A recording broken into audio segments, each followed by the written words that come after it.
Dear children, good morning to you all and welcome again with the NCERT Social Science Class 10th Geography Chapter 1 with the continuation of Resources and Development.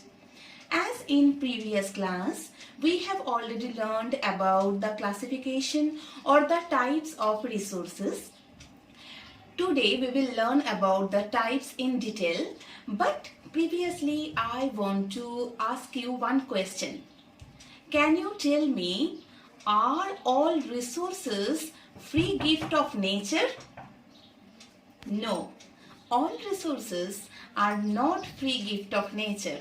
Like, can you tell? Like education. Education is not free gift of nature. It develops by human beings, right? So today I will talk about the classification of resources. Classification. Dear children, why we classify everything? Can you tell me? Like suppose I will tell you there are 30 students in your class, okay? So if I will tell how many of you are very good in sports, how many of you are very good in dance or music, or like I am organizing a quiz competition and most of you are very good in quiz, okay? And there also bifurcation, okay? Like if I am taking quiz contest, there are so many criteria like current affairs, maths and all. Like if I am taking sports, some students are very good in basketball, some students are very good in kho. So there are bifurcation, there are categories, okay? So I am bifurcating them, I am segregating them with their nature or ability. As the same way, resources also classified on its basis, right? So first, if you can see, resources basically it is classified in 4 types. Number 1, on the basis of its origin. Number 2, on the basis of its exhaustibility. Number 3, on the basis of ownership. And number 4, on the basis of status of development, right? So we can start from our first slide, like on the basis of origin, okay? So on the basis of origin, resources are broadly classified into biotic resources and abiotic resources. What is biotic resources? As you know, bio means life, okay? So biotic resources means biotic resources are those which we can obtain from living organism. Even human being, it is also a biotic resource for nature. Otherwise, flora, fauna, fisheries, livestock, everything are the examples of biotic resource. Then if I will say abiotic resources are those which are obtained from non-living things, okay? Like rocks, metals, soil, land, air, the water, all comes in abiotic resources. The next classification is on the basis of exhaustibility. Exhaustibility means the property of being exhaustible. You can say a limitation of use. And on the basis of exhaustibility, resources are broadly classified into 2 categories, that is renewable resources and non-renewable resources. Okay, so what are renewable resources? Renewable resources, previously also we have learned, we can regenerate it again. Through what? Through chemical processes, through mechanical processes, physical processes, or maybe the mix-up of all 3. For example, solar energy, wind energy, water, etc. Non-renewable resources occur for a long geological time, very long geological time. They take lots of years to regenerate, like minerals, fossil fuels, etc. It has two divisions. Previously also we have learnt recyclable and non-recyclable. What are recyclable resources? Recyclable resources can be replaced by technological application like metal, and non-recyclable resources, they cannot be recycled like fossil fuel. It burns readily and cannot be recycled.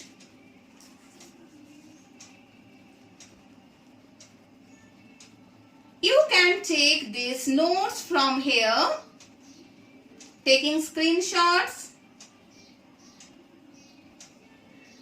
These all are the examples of renewable resources.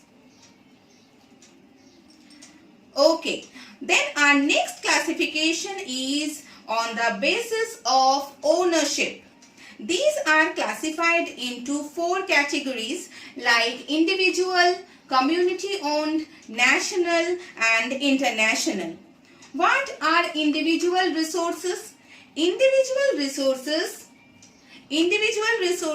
are one which is individually owned by private people, or you can say it's a private property of any individual. Okay. For example, if you have or your fathers have a Santro car, or your plots, houses, your own wells, even the farming land, all are the examples of individual resources.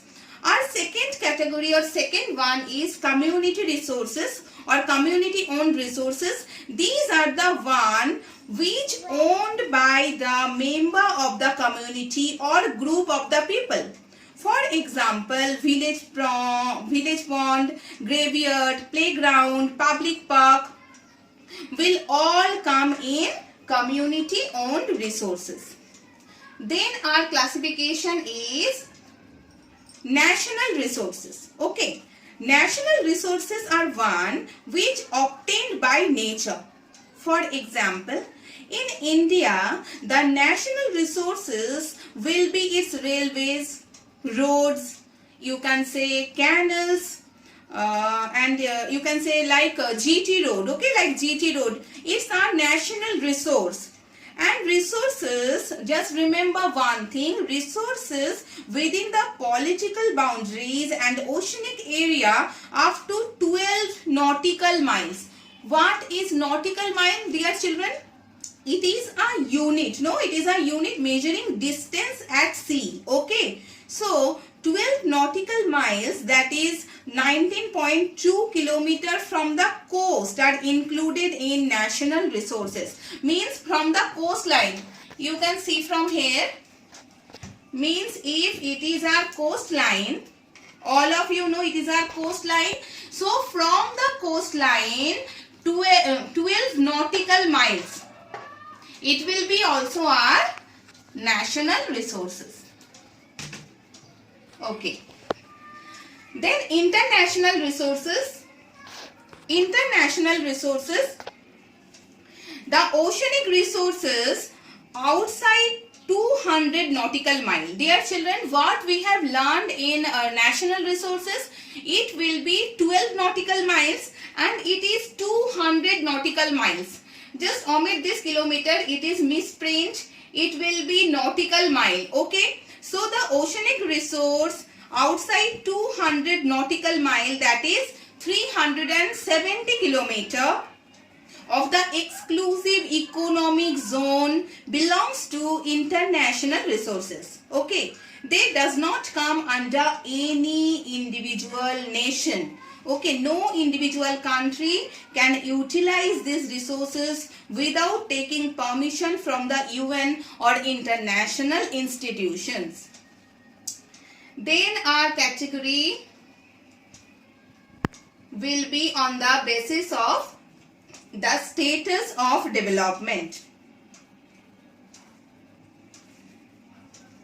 There are also 4 divisions like potential resources, developed resources, stock and reserves. So if we start from our potential resources, what are potential resource? Potential resource are that resource which we have in abundant, but we are not using it with its full capacity. Like sometimes we say you have potential but you are not utilizing it, you are not doing according to your capacity. Like Rajasthan and Gujarat have enormous potential for the development of wind and solar energy, but so far these have not been developed properly. Understood? Then developed resources. Developed resources are those which are qualitatively and quantitatively surveyed in order to get it used up to its full potential. For example, coal, petroleum, etc. You can add over here coal, petroleum, etc. Then our next category, stock. Stocks are the one which is available to us, but we cannot use it for the absence of technology. Dear, it is very important to remember to the absence of technology. Like example, you can say water, right? Water is a compound of 2 inflammable gases. Can you tell me their name? Like hydrogen and oxygen. Okay. So, you can say, just see, water is a compound of 2 inflammable gases, hydrogen and oxygen, which could be used as a rich source of energy if we have the required technical know-how. Hence, it can be considered as stock. So, beta, can you please tell me what is the difference between stock and potential? It will be your question and you will give me answer in message box. Okay. So then our next category is reserves, right? So reserves are the one which we can use if technology is present, right? But we do not use them up to their full potential. We reserve these resources for our future requirements. And like, can you say me examples like dams, forest reserves, etc. And river water can be used for generating hydroelectric power, but it is utilizing in a limited extent. Hope you understand. Then we will go before problem creating by indiscriminate use. We have in your NCERT book, development of resources. So dear, what is resource development? All the resources we have in nature, okay, but we cannot use it directly. Some of them need to be modified according to human needs. For example, suppose the land cannot be used directly by the farmers. First they have to clean it, then plow it. So, the process of transforming a raw resource to a polished resource come under the categories of resource development. Okay. So, our next topic is problems created by indiscriminate use of resource. Okay. So, there are so many categories you can see. So, when we use this resource randomly without systematic planning, then what will happen, dear children? What will happen? The resources get exploited, obviously, and which is called indiscriminate use of resources. And they have these consequences like many resources got depleted and all. You can read from here. Otherwise, if you can write down also some points like number 1, you can say uneven distribution of resources, uneven distribution of resources, global warming, number 2 global warming, number 3 floods, number 4 land degradation, number 5 rising levels of pollution, and 6 ozone layer depletion. Okay, ozone layer depletion. That's all for today, and in our next class we will study about sustainable development, resource planning, soil as a resource, etc. Till then, stay healthy. Hope we will see each other in our field soon. Thank you.